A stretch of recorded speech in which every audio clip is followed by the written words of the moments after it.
Hello friends, I am Shariq Shaikh from make me investor dot com. So दोस्तों, आज हम ऐसे दो मल्टीबैगर स्मॉल कैप शेयर्स की बात करेंगे। दो मल्टीबैगर स्मॉल कैप कंपनी के शेयर हम बात करेंगे, ठीक है, जो कि फ्यूचर मल्टीबैगर हो सकते हैं और ऑलरेडी अभी बहुत ही अच्छे मल्टीबैगर रिटर्न दे चुके हैं और भी ये परफॉर्म कर सकते हैं, ठीक है दोस्तों। सो दोस्तों, जैसे कि आप लोग जानते हैं, स्मॉल कैप स्टॉक्स रिस्की होते हैं, लेकिन जहाँ रिस्क ज़्यादा होता है वहाँ रिवॉर्ड भी ज़्यादा होता है, ठीक है। जो मिड कैप होते हैं उसमें कम रिस्क होता है तो कम रिवॉर्ड्स भी होता है। जो लार्ज कैप होते हैं उसमें कम रिस्क होता है।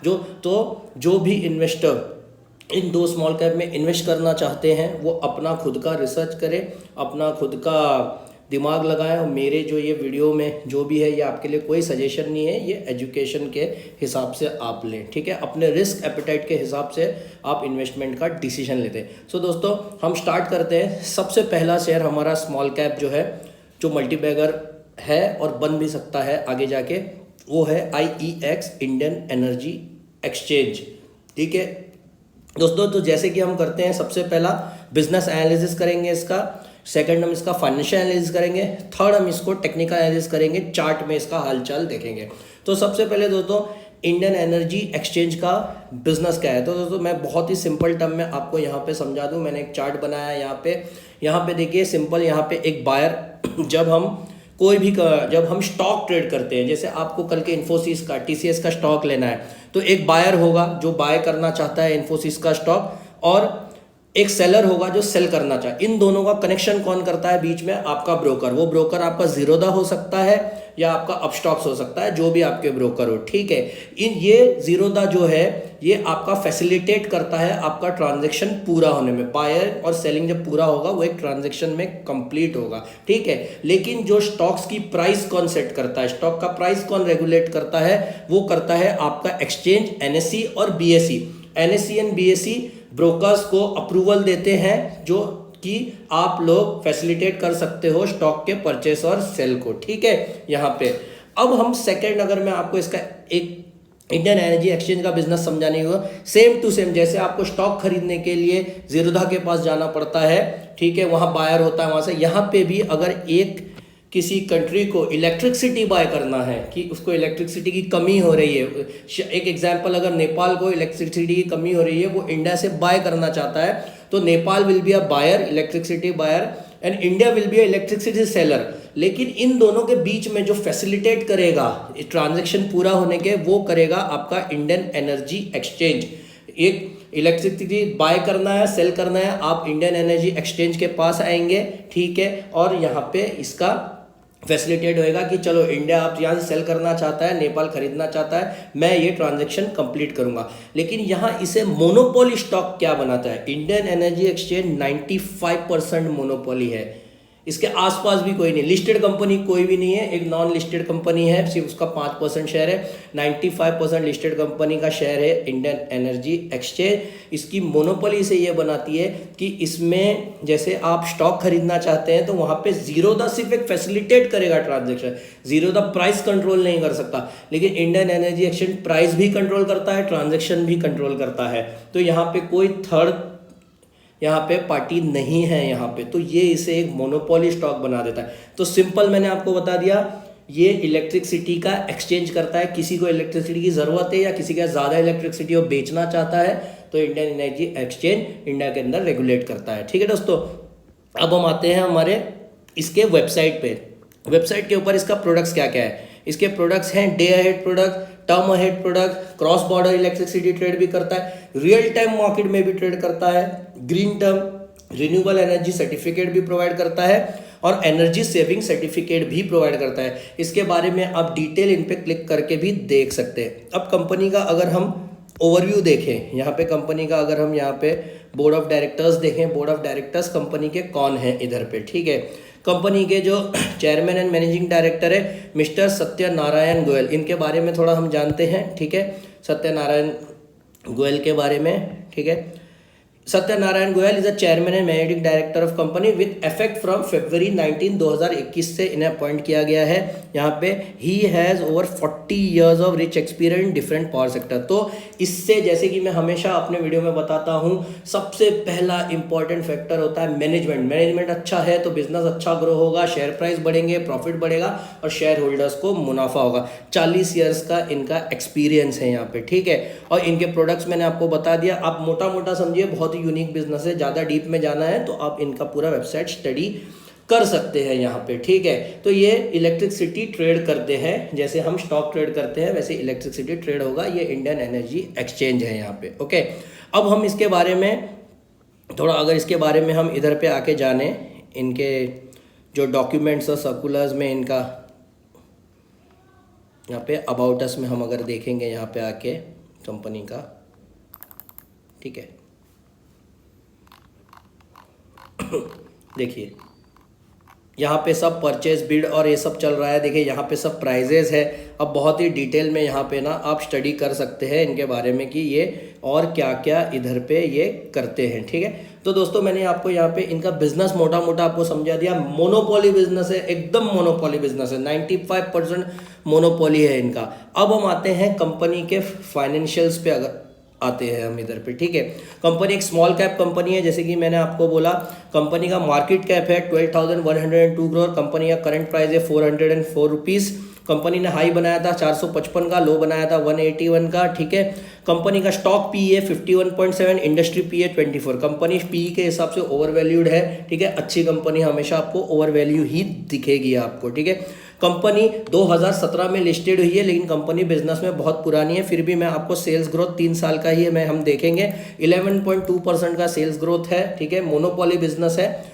ROCE जो है इनका 3 साल का वो 60% है। और अगर 10 साल का इनके बिजनेस से देख लें तो 10 साल से सेल्स ग्रोथ 24.4% है और ROCE जो है 61.3% है। बहुत ही ज़बरदस्त। डेप्ट टू इक्विटी ना के बराबर है, 2% की डेप्ट है इनके ऊपर, ठीक है। और यहाँ पे हम नीचे आते हैं, अभी कंपनी का हम क्वार्टरली रिजल्ट देखेंगे यहाँ पे कंपनी का, ठीक है। जून 2021 90 करोड़। कंपनी लगातार अप ट्रेंड में है यहाँ से सेल्स के रिलेटेड, ठीक है। कंपनी के एक्सपांस देखिए कंपनी का कितना कम है।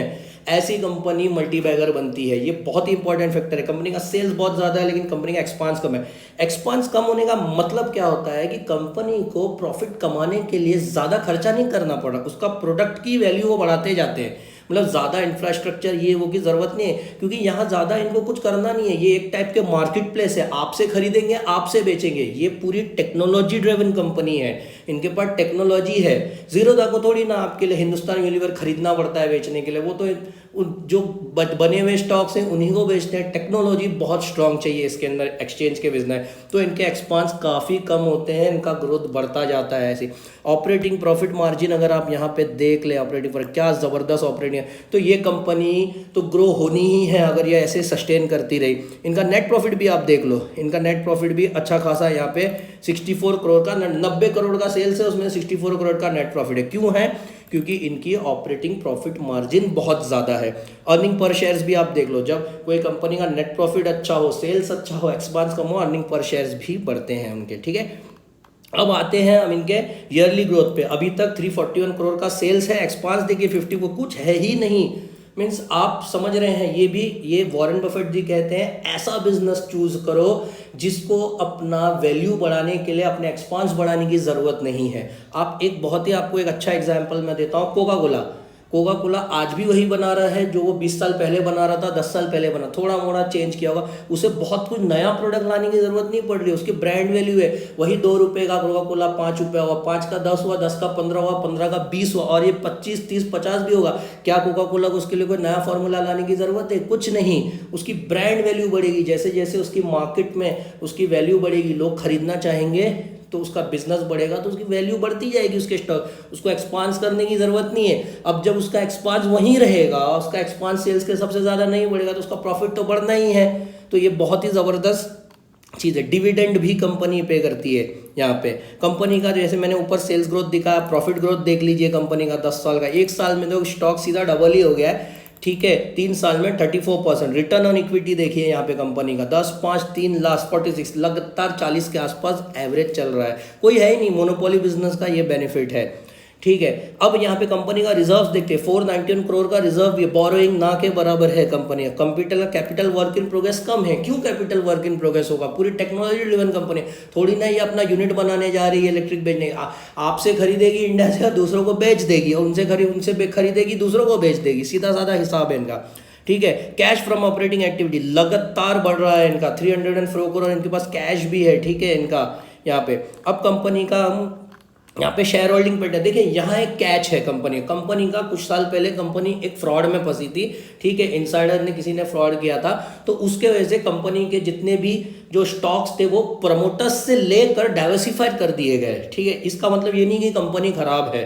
ठीक है, कोई एक बंदा अगर कोई फ्रॉड कर दे तो कंपनी खराब हो जाए, इसका मतलब नहीं है। लेकिन इसको अच्छा रखने के लिए, फेयर रखने के लिए, तो कंपनी ने, इंडस्ट्री ने, सेंट्रल इलेक्ट्रिसिटी लिमिटेड ने भी इसको, सीबी ने भी मिलके इनको डाइवर्सिफाई कर दिया। तो एफआईआईएस के पास आज के टाइम में देखिए कितना है, बहुत कम स्टॉक्स आपको मिलेंगे जो एफआईआईएस के 30% के ऊपर होंगे। 36% का है या 25% डीआई के पास है, तो 50% तो ऑलरेडी स्ट्रॉन्ग हैंड में हो गए। पब्लिक के पास 37% इधर दिखा रहा है, लेकिन पब्लिक में भी यहाँ पे कौन है देखिए, 3, 7, 4 आपका 11, 11, 3, 15, और ये पॉइंट को अगर मैं मिला दूँ 17 है, तो 20% ही पब्लिक के पास है यहाँ पे, 20%। और अदर्स में भी अगर मैं देखूँ, अदर्स में भी किसी के पास 0 है। तो बहुत ही स्ट्रॉन्ग होल्ड्स में एफआईआई, डीआईएस भी पैसा लगा रहे, बहुत ही ज़बरदस्त मोनोपोली बिजनेस है Indian energy exchange. Mid cap हो जाएगा ये स्टॉक बहुत ही जल्दी, मिड कैप से लार्ज कैप भी हो जाएगा। एक कैच है इसके बिजनेस में, ये सेंट्रल इलेक्ट्रिसिटी रेगुलेटरी कमीशंस के हिसाब से रेगुलेट होता है। मीन्स ये जो सेंट्रल इलेक्ट्रिसिटी रेगुलेटरी कमीशन है वो इंडियन एनर्जी एक्सचेंज को रेगुलेट करता है। तो इसको इफेक्ट हो सकता है अगर कल के रेगुलेशन में कुछ ऊपर नीचे आए। वैसे तो हर स्टॉक्स के अंदर कुछ ना कुछ होता ही है। ठीक है, अब यहाँ पे अगर हम आते हैं, जैसे कि मैं आपको हमेशा बताता हूँ, कंपनी का एसआईपी रिटर्न क्या होता अगर आज के टाइम पे अगर हम देखें, कंपनी में अगर आपका investment 4700 as dated on August 18 को होता, तो 10,695 रुपीज आपका उसकी वैल्यू होती। कंपनी का पियर्स ना के बराबर है, कोई है नहीं। ये ज़बरदस्ती का एक कंपैरिजन है, इतना कुछ खास नहीं है इनकी कंपैरिजन। ठीक है, कंपनी का। तो अब हम आते हैं सबसे एक इम्पॉर्टेंट पार्ट पे, हमारे टेक्निकल एनालिसिस पे। फाइनेंशियल एनालिसिस खत्म हो गया, बिजनेस एनालिसिस खत्म हो गया। टेक्निकल एनालिसिस पे अगर आप इधर पे आएंगे इधर, तो मैंने यहाँ पे आपका सीधा साधा एक कंपैरिजन बना के रखा। देखिए कंपनी लगातार अप ट्रेंड में है।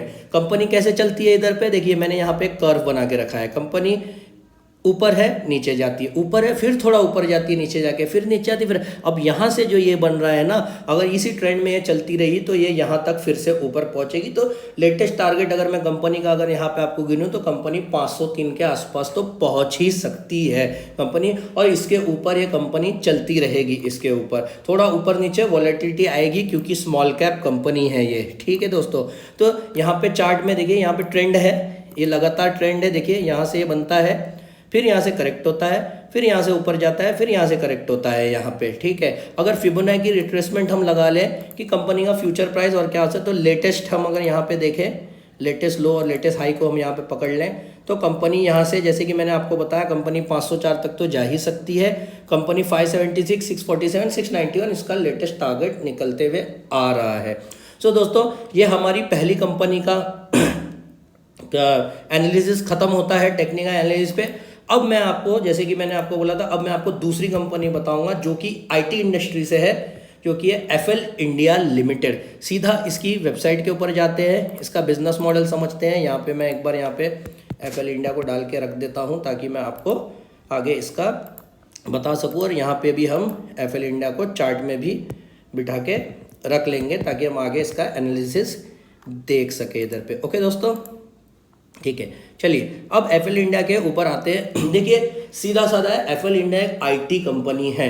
ठीक है, एक आईटी कंपनी है, मोबाइल मार्केटिंग प्लेटफॉर्म देती है। ज़्यादा बहुत डिटेल में जाना है तो आप इनकी वेबसाइट को समझ सकते हैं। मोबाइल मार्केटिंग प्लेटफॉर्म देती है। मोबाइल मार्केटिंग में आपको मोबाइल के एड्स चला सकते हैं आप। एड्स में जो फ्रॉड्स होते हैं, मीन्स एक डिजिटल स्पेस में जब मुझे कोई मेरे बिजनेस को वेबसाइट्स या कहीं पे गूगल के ऊपर ऐड आते हैं, यूट्यूब पे, वहाँ दिखाना है इन मोबाइल के ऊपर कंट्रोल करके, वहाँ फ्रॉड भी बहुत होते हैं, वहाँ लोग बॉट्स बिठा देते हैं, रोबोट्स बिठा देते हैं जो आपके एड्स को क्लिक कर करके आपका पैसा खराब कर देंगे, ठीक है, ये उसे भी कंट्रोल करती है। अगर इनका हम प्रोडक्ट्स देखें तो कितना एडवर्टाइजर्स के लिए इतने सारे इनके प्रोडक्ट्स हैं यहाँ पे, एडवर्टाइजर्स के लिए, पब्लिशर्स के लिए एड मोनेटाइजेशन करके देते हैं, डेटा एंटरप्राइज प्लेटफॉर्म के लिए O2O, ये O2O क्या है, ऑनलाइन टू ऑफलाइन भी ये आपको हेल्प करते हैं, audience intelligence, data manage, products देखिए कितने भर भर के इनके प्रोडक्ट्स हैं, और ये सब इनके प्रोडक्ट्स है, या आप इनके डिटेल में इनके बारे में वेबसाइट में जाके देख सकते हैं। अब इनके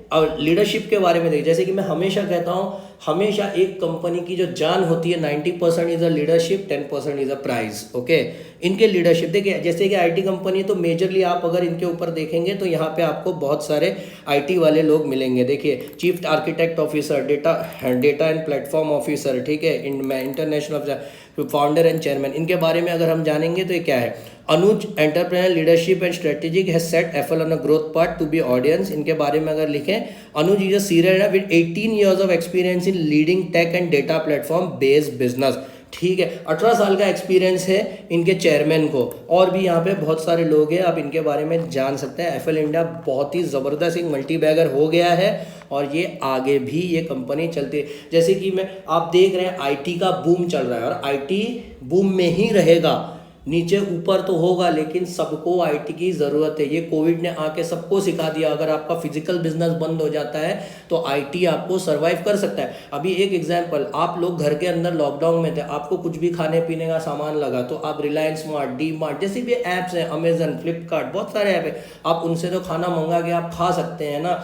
आपको अगर कोई नीड है, आपको कोई ज़रूरत की, आप मैंने ही कितनी चीज़ें मंगाया है, तो ऑनलाइन तो बंद होगा नहीं, ठीक है। और अगर ऑफलाइन है किसी कंपनी का, ऑफलाइन ऑनलाइन दोनों बिजनेस है, तो उनको फैसिलिटेट कौन करेगा, ऐसी कंपनी फैसिलिटेट करती है। FL India, happiest mind, TCS, Infosys, HCL, Wipro, सब अपट्रेड में, सायंट, जितने सब अपट्रेड में, और आईटी बूम करेगा, ठीक है दोस्तों।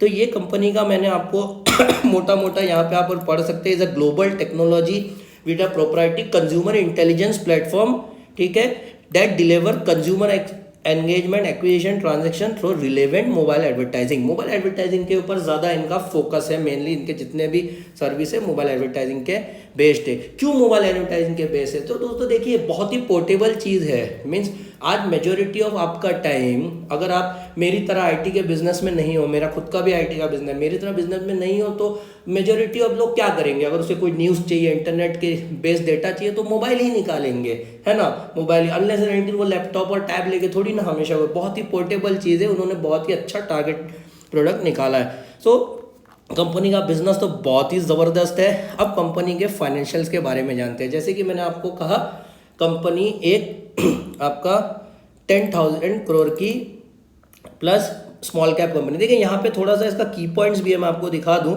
इनका बिजनेस सेगमेंट, कंज्यूमर प्लेटफॉर्म 97% है, ठीक है, न्यू कंज्यूमर एक्विजिशन ये आप पढ़ सकते हैं, एंटरप्राइज प्लेटफॉर्म में 3% है इनका बिजनेस है। प्रोडक्ट पोर्टफोलियो देखिए, इतने सारे प्रोडक्ट पोर्टफोलियो आप यहाँ देख सकते हैं।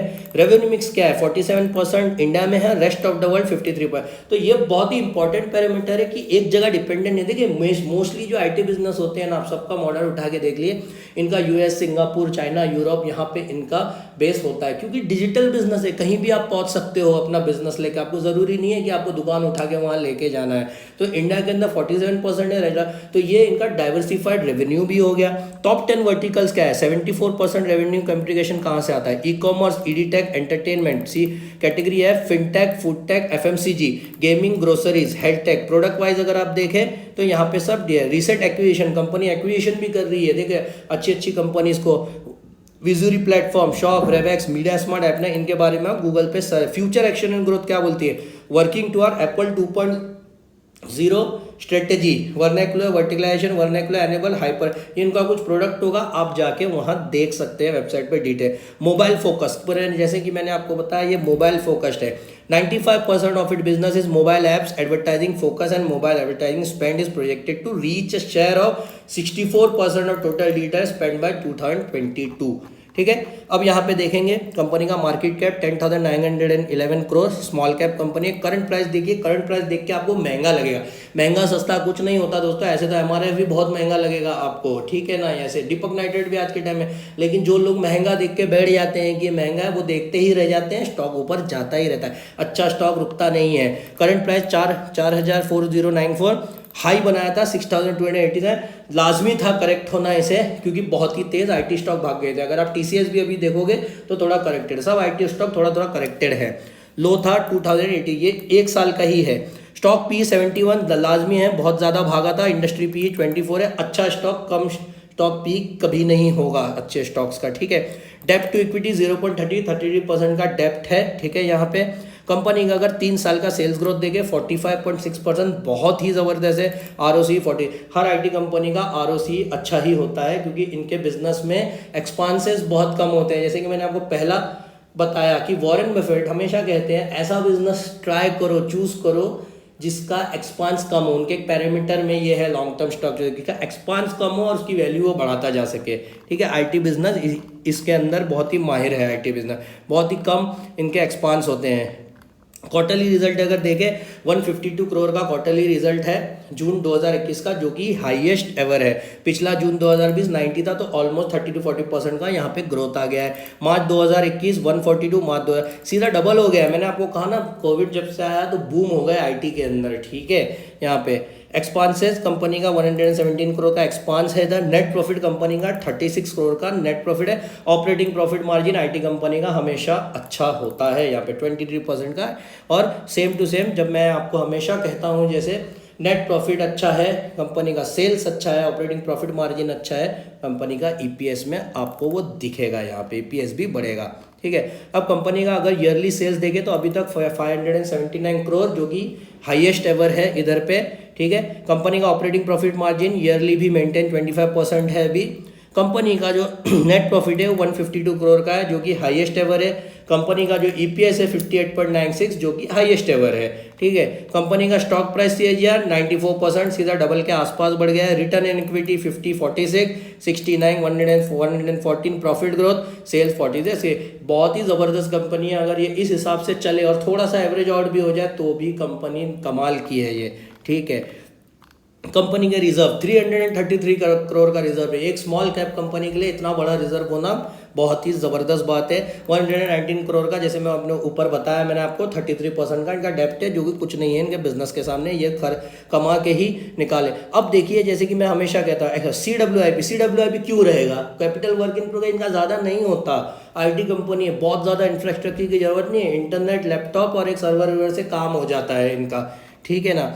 कैश फ्लो कंपनी का पॉजिटिव में है 2018 से, ठीक है। 102 करोड़ का अभी कंपनी के पास कैश फ्लो है।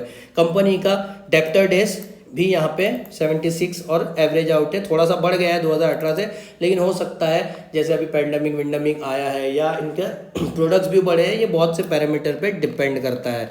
प्रमोटर होल्डिंग कंपनी का आज के टाइम पे 59.89% है, एफआईआई के बाद 18% है, डीआई का 7% है। अब पब्लिक के पास अगर देखा जाए तो मलबार इंडिया फंड लिमिटेड को हटा दे 4.48 को, तो अराउंड 10.2% के आसपास ही पब्लिक है। 90% होल्डिंग तो अच्छे लोग लेके बैठे हैं, अच्छी कंपनी अच्छे लोग ले लेते हैं। हम लोगों के पास थोड़ा मोड़ा हिस्सा आता है, उसी में हमें खुश रहना चाहिए और अच्छी कंपनी ढूंढ के उसमें इन्वेस्ट कर देना चाहिए उसके अंदर, ठीक है। अब हम आते हैं कंपनी का यहाँ पे चार्ट देखते हैं, तो मैंने सीधा यहाँ पे मार्क करके रखा है। कंपनी अपना हाई बनाई थी 6,286 का, सीधा कंपनी 2,208 माइनस हो गई है प्राइस में, अभी कंपनी 4094 है, ठीक है। अब यहाँ पे कंपनी का जो पिछला जो कंपनी का यहाँ पे जो रेजिस्टेंस था, पिछला जो यहाँ पे इसने यहाँ से जो तोड़ा था, वही कंपनी का अभी सपोर्ट बन गया है। पिछला रेजिस्टेंस कंपनी का सपोर्ट बन गया है। जब भी कोई रेजिस्टेंस ही सपोर्ट बन जाए या कोई सपोर्ट ही आपका रेजिस्टेंस बन जाए तो वो बहुत ही ज़बरदस्त बेस होता है,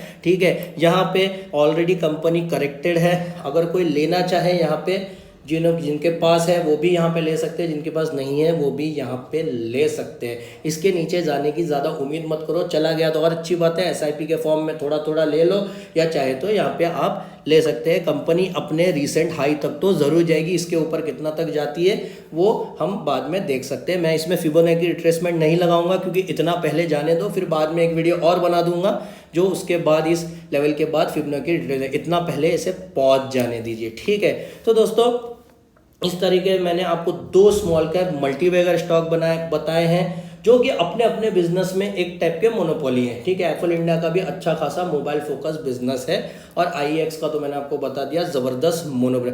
वीडियो थोड़ा लंबा हो गया है क्योंकि दोनों स्टॉक को मुझे कवर करना था, ज़्यादा तेज़ भगा के आपको मैं अच्छे से इसे बता नहीं सकता था। तो दोस्तों मेरे दूसरे भी वीडियोस हैं, आप देखिए। ठीक है, इसका मैं एक प्लेलिस्ट बना दूंगा ऐसे मल्टीबैगर स्टॉक्स का और लॉन्ग टर्म स्टॉक्स के तो भी प्लेलिस्ट बना। ये जितने भी स्टॉक आपको सब सजेस्ट कर रहा हूँ ये लॉन्ग टर्म स्टॉक्स है और कुछ इसमें से मैं भी लेता हूँ। हर स्टॉक सीधी सी बात है मैं हर परचेस नहीं कर सकता, लेकिन आपको जो भी बताता हूँ वो अच्छे स्टॉक्स ही बताने की मैं कोशिश करता हूँ। ठीक है दोस्तों, तो मेरे दूसरे भी वीडियोस देखिए, प्लेलिस्ट है मेरा चैनल, अगर आपको पसंद है आप लाइक करते हैं मेरे वीडियो को उसे सब्सक्राइब कीजिए, लाइक कीजिए, फीडबैक के लिए कमेंट कीजिए। दोस्तों अपना ख्याल रखिए, फिर मिलेंगे, टेक केयर।